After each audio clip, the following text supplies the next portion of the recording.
सपने में कोई मृत पूर्वज आपको अपने पास दिखें या आपको आशीर्वाद दें तो इसका क्या मतलब होता है। साथ ही अपने किसी जीवित व्यक्ति को सपने में मृत देखना शुभ संकेत है या अशुभ, ये जानते हैं पंडित जी से। बताएं पंडित जी। देखिए, सपने में अगर कोई जीवित व्यक्ति मृत दिखाई दे तो उसे देखकर हम घबरा जाते हैं, जबकि सपने में जीवित व्यक्ति को मरा हुआ देखना उसकी आयु में वृद्धि कराता है, ये स्वप्न शास्त्र कहता है। ऐसे में इसे बुरे सपने की श्रेणी में नहीं रखना चाहिए। सपने में अगर कोई पितर हमें आशीर्वाद दे तो ये सफलता और शुभता का संकेत है। सपने में मृत परिजन आपको अपने बहुत पास दिखें तो समझ लेना चाहिए कि वो आपसे अपना मोह अब तक छोड़ नहीं पाए हैं। और एक बात जान लीजिए, पता नहीं सब लोगों को पता होगा कि नहीं, मैं ऐसे ही बता रहा हूँ। श्रीमद् भागवत महापुराण में लिखा हुआ है कि जब मनुष्य इस शरीर का त्याग करता है तो उसके साथ 24 चीज़ें जाती हैं।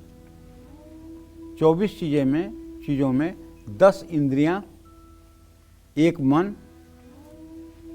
और मन को कहते हैं अंतःकरण चतुष्टय। मन, चित्त, बुद्धि, अहंकार। मन, चित्त, बुद्धि, अहंकार, तो 11 4 15, और 5 जो है क्षिति जल पावक गगन समीर, ये 5 तत्व, कितना हो गया 20। और तीनों गुण, सतोगुण, रजोगुण, तमोगुण 23, एक जीव 24। ये 24 के साथ जीव यात्रा करता है, तभी उसे नरक का दुख महसूस होता है, स्वर्ग का आनंद महसूस होता है, और तभी वह स्वप्न में दिखता है, तभी वह पुनर्जन्म लेता है।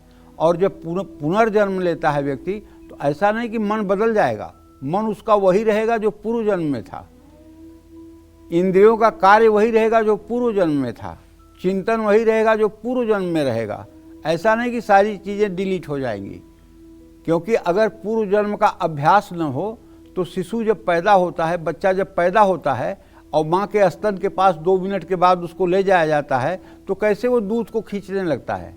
कौन उसको सिखाता है कि दूध ऐसे खींचा जाता है? बाबू, छोटे नवजात शिशु को कौन सिखाता है कि दूध ऐसे खींचा जाता है? कहीं न कहीं से भगवान सिखाए रहते हैं ना, क्योंकि उस जीव का ये अभ्यास है पैदा होने और मरने का। वो जानता है कि ऐसे ही दूध खींचा जाता है। तो कहने का आशय ये है कि प्रभु की लीला विचित्र है। हमें अपने पितरों के प्रति श्रद्धावंत होकर के, और ज़्यादा से ज़्यादा जो श्रद्धा से किया जाए वही श्राद्ध होता है। हमें अपने पितरों के लिए श्राद्ध कर्म करना चाहिए। जय मां विंध्यवासिनी।